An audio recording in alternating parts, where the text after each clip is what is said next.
बोलो सच्चिदानंद भगवान की जय। जन्माद्यस्य यतोऽन्वयादितरतश्चार्थेषु विघ्नस्वराट् तेने ब्रह्महृदाय आदिकवये मह्यन्ति यत्सूरयः तेजो वारिमृदां यथा विनिमयो यत्र त्रिसर्गो मृषा धाम्ना स्वेन सदा निरस्तकुहकं सत्यं परं धीमहि धर्मप्रोजितकैतवोऽत्र परमो निर्मत्सराणां सतां वेद्यं वास्तवमत्र वस्तुशिवदं तापत्रयोन्मूलनं श्रीमद्भागवते महामुनिकृते किं वा परेरीश्वरः सद्योरुध्यवरुध्यते त्रिकृतिभिः शुश्रूषो विस्तत्क्षणात् निगमकल्पतरोर्गलितं फलं शुकमुखातमृतद्रवसंयुतं पिबत भागवतं रसमालयं मुहुरहो रसिका भुवि भावुकाः। हे कृष्ण करुणा सिंधो दीनबंधो जगत्पते गोपेश गोपिका कांत राधा वल्लभ नमोस्तुते बोलिए सच्चिदानंद भगवान की जय। तो चलिए अपने सामने आज 7वां स्कंद है। 7वें स्कंद को ऊती स्कंद कहते हैं। ऊती, इसमें कुल 15 अध्याय हैं और उसमें प्रारंभ में राजा परीक्षित ने प्रश्न कर दिया कि भगवान तो सम है, भगवान यदि सम है तो जगत में विषमता क्यों है, जगत में विषमता क्यों उत्पन्न करते हैं। भगवान सम है तो जगत में विषमता क्यों उत्पन्न करते हैं। यदि वे समभावी हैं तो फिर बार बार देवों का पक्ष लेकर वे दैत्यों को क्यों मारते हैं।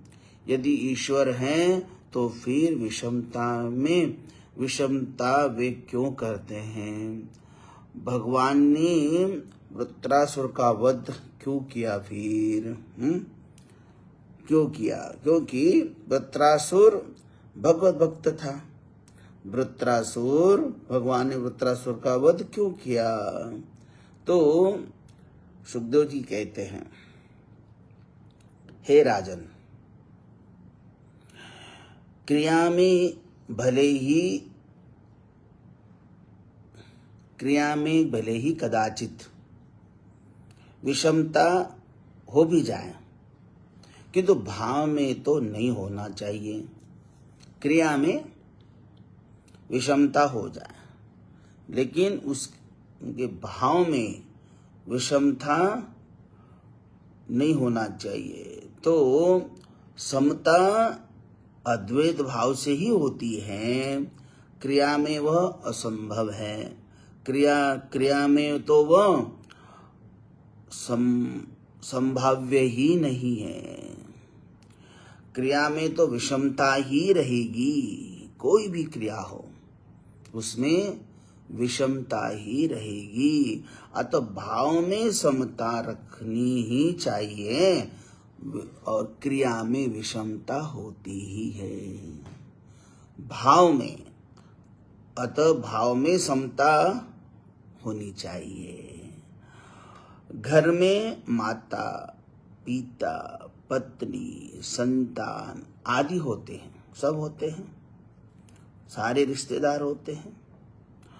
पुरुष इन सभी के प्रति प्रेम तो समान ही रखता है, प्रेम समान ही रखता है, किंतु सभी के साथ एक समान बर्ताव नहीं करता।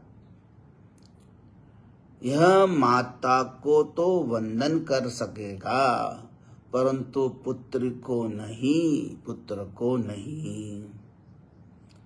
पत्नी को नहीं। माँ बाप को प्रबंधन करेगा, समान प्रेम करता है, लेकिन माँ को जो प्रणाम करता है वो पत्नी को नहीं करेगा, पुत्र को नहीं करेगा, पुत्री को नहीं करेगा, बेटे नाती को नहीं करेगा। समभाव। तो भाव में समता तो है, लेकिन क्रिया में समता नहीं है। प्रेम आत्मा के साथ होता है, देह के साथ नहीं है। प्रेम आत्मा के साथ होता है, देह के साथ नहीं होता। तो भावना के क्षेत्र में तो अद्वैत भाव ही होना चाहिए, और समदर्शी बनना है तो समव्यवहारी नहीं हो सकता। समदर्शी तो समव्यवहारी नहीं, समव्यवहारी होना तो संभव ही नहीं है। सबके समान व्यवहार कर लेना ये संभव नहीं है। क्यों? भावाद्वैतम सदा कुर्यात्, क्रियाद्वैतम न कर्रिचित। हे राजन, जैसे तुम जैसे तुम होवोगे, ईश्वर का रूप तुम्हें वैसा ही दिखाई देगा।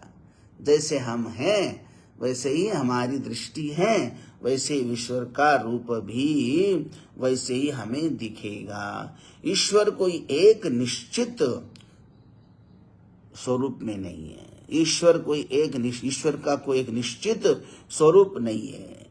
जीव जिस भाव से उस ईश्वर को देखेगा, जीव किसी भी भाव में वो देखे उसको, जीव किसी भी भाव में, जिस भाव में उस ईश्वर को पुकारेगा, चिंतन करेगा, भाव से उन्हें देखता है, उसके लिए वैसे ही बन जाते भगवान। जिस भाव से उसने पुकारा, जिस रूप में उसने पुकारा। ब्रह्म सर्वव्यापक और निर्विकार है, उस ब्रह्म की कोई क्रिया नहीं है, कोई क्रिया नहीं है। तो कलश में रखा हुआ जल तो बाहर निकाला जा सकता है, किंतु अंदर समाया हुआ अवकाश में आकाश या आकाश, उसको बाहर नहीं निकाला जा सकता।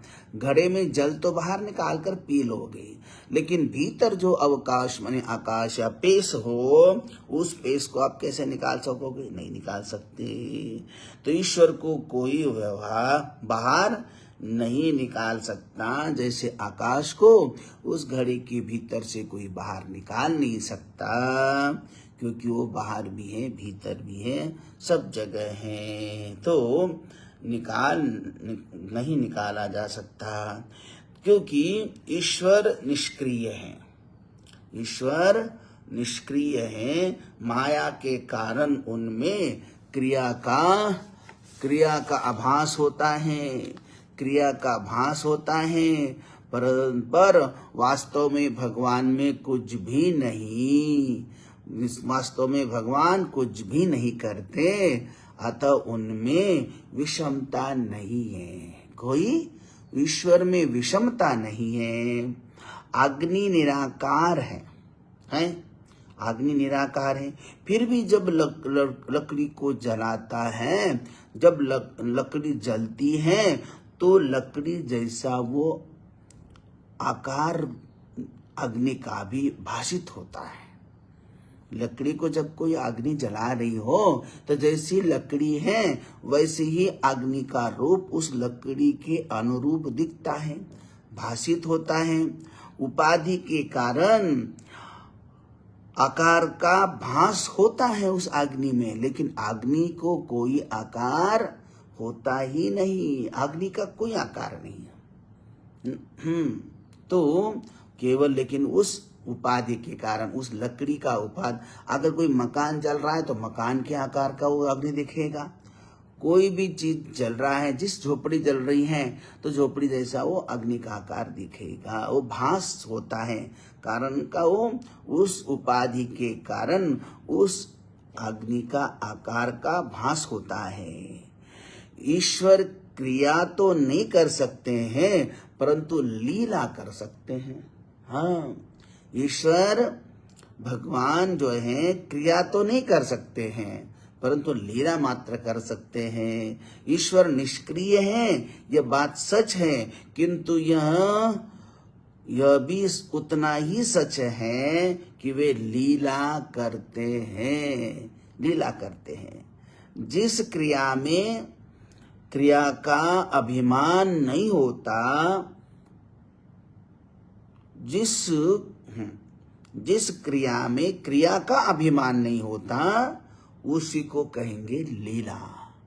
लीला कर कोई आदमी भी कर सकता, कैसा भी कर ले, उसको लीला करते, क्या लीला कर रहा है, लेकिन वो लीला नहीं है। लीला वो है जिस क्रिया में क्रिया का अहंकार करता धरता करता मैं करता हूँ अभिमान नहीं होता, वही लीला है। ईश्वर स्वेच्छा से लीला करते हैं। तो लीला भले लीला जो है वो किसी भी पागल लोगों के कर्म को लीला ना कहो। लीला वही होती है जिसमें क्रिया और क्रिया का अभिमान नहीं होता, जिसमें कोई भी ममत्व अहंकार नहीं होता, उसी को कहते लीला। तो ईश्वर स्वेच्छा से लीला करते हैं। तो इस 7वें स्कंध में 5 अध्यायों के 3 प्रकरण हैं। हाँ, 3 प्रकरण हैं जिसमें कर्म वासनाओं का वर्णन है। तो ऊतिवत कर्म वासना, ऊतिवत कर्म वासना, कर्म वासनाएं जीव के लिए, कर्म वासनाएं जीव के लिए कहते हैं वेशभूषा या पोशाक बनती है जीव के लिए। जीव जो है कर्म वासनाएं जो है तो जीव का वो ड्रेस बन जाता है, वासनाएं जो है उसका आवरण बन जाता है, उसकी वेशभूषा बन जाती है। तो ये वासनाएं, वासना जैसी है वैसा उसका पोशाक बन जाता है। तो इनसे सूक्ष्म और स्थूल शरीर की आकृतियां बनती हैं। स्थूल और सूक्ष्म शरीर की आकृतियां इंसान के जीव के वासना के कारण ही बनता है। जीव के वासना के से वेशभूषा बनती हैं, उसी तरह उस जीव का जो सूक्ष्म और स्थूल शरीर उन कृतियों का ही रूप बनती है। इसलिए उनको ऊति कहते हैं, इसलिए उनको ऊतिवत कर्म वासना, ऊतिवत कर्म वासना।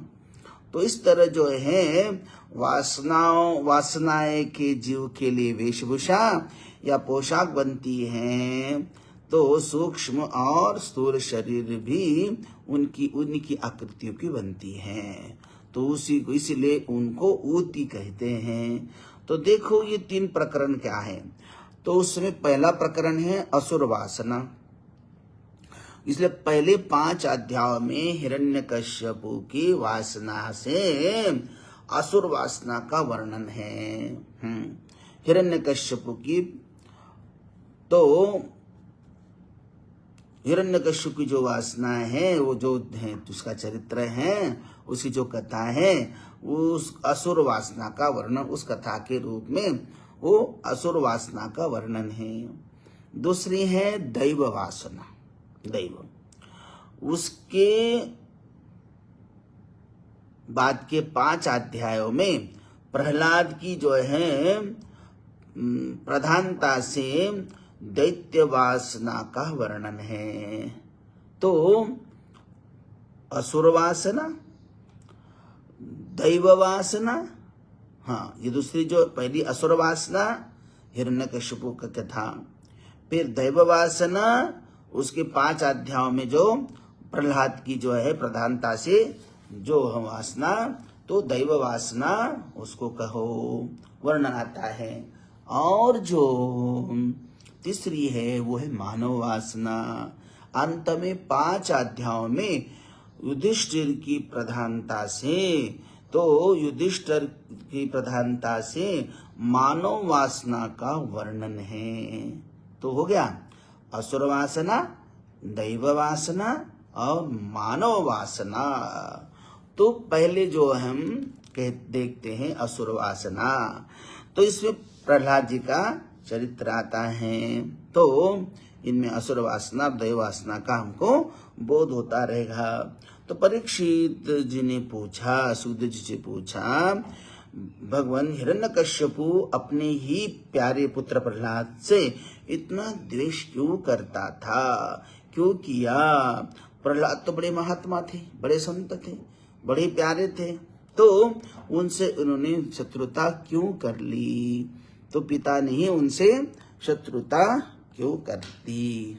तो जब इन प्रश्न को सुना तो सुखदेव जी कहते हैं, श्री हरि ने वराह रूप धारण करके हिरण्याक्ष का वध किया था, हिरण्याक्ष को मार दिया था। तब हिरण्यकश्यपु ने दैत्यों को, राक्षसों को संगठित करके संबोधित करके कहा कि हे असुरों, हमारे शत्रु देवताओं के श्री हरि विष्णु हैं, यही हमेशा देवताओं का पक्ष लेते हैं और हमारे राक्षसों का वध करते हैं। यह श्री हरि पहले तो बड़े ही शुद्ध एवं निष्पक्ष रहा करते थे, लेकिन अब जो है वो देवता का पक्ष लेते हैं और हम असुरों का संहार करते हैं। देखो इन्होंने मायावी रूप धारण करके, मायावी वराह रूप धारण करके और मेरे भ्राता को मारा, हिरण्याक्ष को मारा। तो इन्होंने वराह रूप धारण कर लिया और अपने स्वभाव को त्याग दिया और हमारी भ्राता को मारा। इसलिए अब जो है विष्णुर्द्विज क्रिया मूलो यज्ञो धर्ममय पुमान देवर्षि पितृभूतानां धर्मस्य च परायणम् यत्र यत्र द्विजा गावो वेदा वर्णाश्रमा क्रिया तं तं जनपदं यात संदीपयत वृक्षत। तो संदीपयत वृक्षत, तो हिरण्यकश्यप ने सभी राक्षसों को कहा, विष्णुर्द्विज क्रियामूलो, जाओ राक्षसों, असुरों, जहाँ जहाँ द्विज कर्म होता है, जहाँ संध्या वंदन होती है, जहाँ जो यज्ञ होते हैं, धर्ममय जो धर्म का आचरण करते हैं, पुमान देवर्षि पितृभूतानां, जहाँ ऋषि मुनि देवता इनका पितरों का पूजन होता है, धर्मस्य च परायणम, जहाँ धर्म परायण लोग होते, जहाँ अधर्म होता है वह तुम्हें इनको मारने की जरूरत नहीं है, लेकिन जहाँ अधर्म होता है वो अधर्मियों को तुम्हें मारना है। यत्र यत्र द्विजा गाओ वेदा वर्णाश्रमा क्रिया, जहाँ जहाँ द्विज लोग अपने अपने वर्ण के अनुरूप कर्म करते हैं, जहाँ गौ का पूजन होता है, गैया का पूजन होता है, जहाँ वेद पढ़ाए जाते हैं, वेद के अनुरूप आचरण करते हैं, वर्णाश्रमा क्रिया, जहाँ जनता वर्ण के अनुरूप अपने अपने कर्म करते रहते हैं, तम तम जनपदम यात संदीपयत वृक्षत, उन जनपदों को तुम ध्वस्त करो, नष्ट करो, जलाओ, आग लगा दो, जहाँ वहाँ अत्याचार करो इन पर, क्योंकि यही तो विष्णु का मूल है। विष्णु क्रिया मूलो, क्योंकि विष्णु भगवान का विष्णु सहस्त्र भगवान का मूल जो है, सनातन का मूल जो यही तो है। और इन्हीं मूलों पर इन जड़ों को नष्ट करो तो अपने आप सनातन वृक्ष जो है वो नष्ट होगा। आज के विधर्मी लोग भी, आज की विपक्षी पार्टी भी, या कम्युनिस्ट कहो, कांग्रेस कहो, ये पापी लोग जो है ना, ये जितने सारे सनातन पर बकवास करते रहते हैं, इनको मालूम है कि सनातन की जड़ें यही हैं, इसलिए सनातन को नष्ट करो। तो पहले भी राक्षस थे, हाँ, पहले हिरण्यकश्यप आदि राक्षस यही तो करते थे कि सनातन को नष्ट करना है। तो सत्य सनातन पर जो चलते हैं उनको नष्ट करो कहते हैं। तो जाओ अधर्म कर्म को नष्ट भ्रष्ट कर दो। किसने कहा? हिरण्यकश्यपु ने कहा है। तो हिरण्यकश्यपु ने अपने राक्षसों को आदेश दिया और फिर जो है अपनी माँ, बेटे, बहू आदि को हिरण्यकश्यप जो हिरण्याक्ष के विषय में जो शोक संताप कर रहे थे उनको सांत्वना देता है। माता हिरण्याक्ष के लिए शोक करना उचित नहीं है। यह जो जिया भी अच्छी तरह से और मरा भी बहादुर की तरह से ही मरा है। युद्ध भूमि में लोग जैसे प्याऊ पर मिलते हैं वैसे ही इस संसार में मिलना होता है। अपनी माँ को समझा रहा है। ये आत्मा अविनाशी है, शुद्ध है, सर्वज्ञ है, सर्ववित है, पर है और माया से भी परे है। अविद्या से ही गुणों के धारण करता है। अविद्या से गुणों को धारण करता है। जैसे पानी हिलता और लोग समझते हैं कि वृक्ष हिल रहा है, पानी हिल रहा है, पानी में तक प्रत्यक्ष देखा तो आंख घूमती है, लोग समझते हैं कि धरती घूम रही है। जब गाड़ी जा रही है, दौड़ रही है, तो वृक्ष भी जैसे भाग रहे, घूम रहे जैसे लगते हैं। इसी प्रकार लोग अंतःकरण उपाधि के भ्रम से ही अपने को आत्मा को घूमता हुआ मानते हैं। आत्मा भ्रमण कर रहा है मानते हैं। उसी से संयोग, वियोग और संसार की प्राप्ति होती है। वही तो संयोग और वियोग इसी कारण होता है। यहाँ देखो हिरण्यकश्यपु और कंसादि भी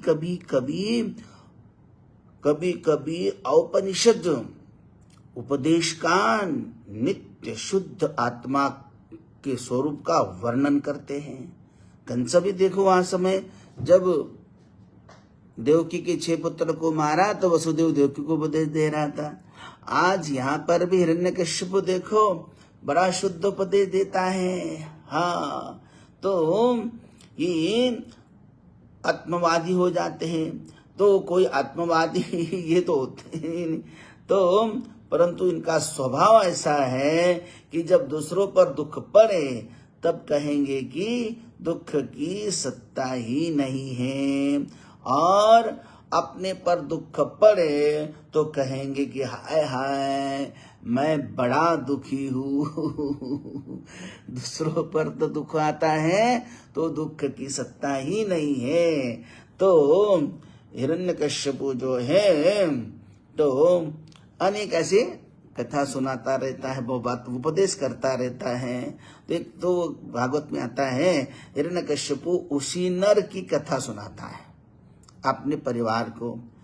तो कहते कि बालक, तो जब वो उस समय जो कहते हैं तो उस उसी नर की कथा सुनाता, कहते कि वहां बालक के रूप में यमराज आते हैं। तो बालक कहता है अरे जहां से आदमी आया वहां चला गया, उससे तुम दुख क्यों करते हो? जहां से आया वहां चला गया, उसके लिए इतना शोक करने की क्या जरूरत है? तो बालक आया, प्रकट हुआ वहां पर और देखो मेरी माँ न माँ है न बाप है, न कोई मेरा कोई नहीं है। मैं भी मुझे कोई भी ना पशु सताता है ना कोई सताता है, क्योंकि जो गर्भ में रक्षा करता है वही हर जगह रक्षा करता है। कोई किसी की जरूरत नहीं है संसार में। जो गर्भ में रक्षा की थी ईश्वर ने, वही अभी हमारी रक्षा करते ही हैं। और गर्भ में तो हम जानते हैं कि वह किसने रक्षा कर ली, लेकिन बाहर आने के बाद अपनी सुरक्षा के लिए रात दिन चिंतित होते हैं। अपने खुद की सुरक्षा हम करते हैं। तो जैसे जो गर्भ में जो रक्षा करता है वही हर जगह रक्षा करता है। सरक्षिता रक्षति यो हि गर्भे।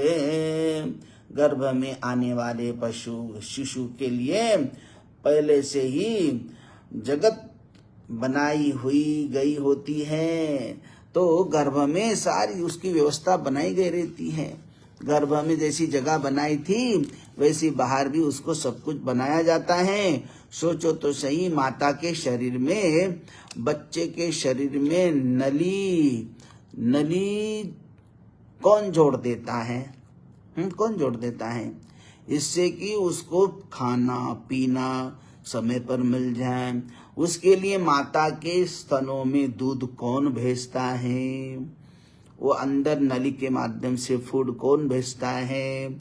यदि तुम गंभीरता से सोचोगे, अगर हम गंभीरता से सोचेंगे, देखेंगे, तो हमें मालूम पड़ेगा कि हमारी सुरक्षा आदि की व्यवस्था ईश्वर ने, प्रभु ने पहले से ही कर रखी हुई है। हमें कोई टेंशन या चिंता करने की जरूरत नहीं होनी चाहिए। इसीलिए पहले से ही सब व्यवस्था कर रखी है।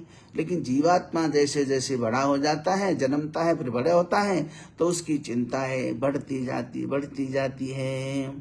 तो जीवात्मा की चिंताएं बहुत बढ़ जाती है, और चिंता बढ़ने से तो फिर तो वो चिंतित होकर अनेक रोगों का घर बन जाता है। वो अनेक रोग उसको खा बैठ जाते हैं, अनेक रोग उसको ग्रसित हो जाते हैं। इस तरह जो है हिरण्यकश्यपु जो है अपने परिवार को उपदेश देता है, और उपदेश देकर जो है उसके बाद कहते हैं कि वह संक्षेप में हिरण्यकश्यपु जो है मंदरांचल पर्वत पर चला जाता है। और वह क्या करता है ये हम कल के सत्र में देखेंगे कि मंदरांचल पर्वत पर जाकर हिरण्यकश्यपु ने ये सब उपदेश देकर तो चला गया। अब वह कैसे तपस्या करता है और तपस्या से किसको प्रसन्न करता और क्या वरदान मांगता है वो हम कल देख लेंगे। आज के लिए यही विश्राम करते हैं, तो फिर देखते हैं कि कल सुखदेव जी परीक्षित महाराज को और हम सबको क्या सुनाते हैं। बोलो सच्चिदानंद भगवान की जय।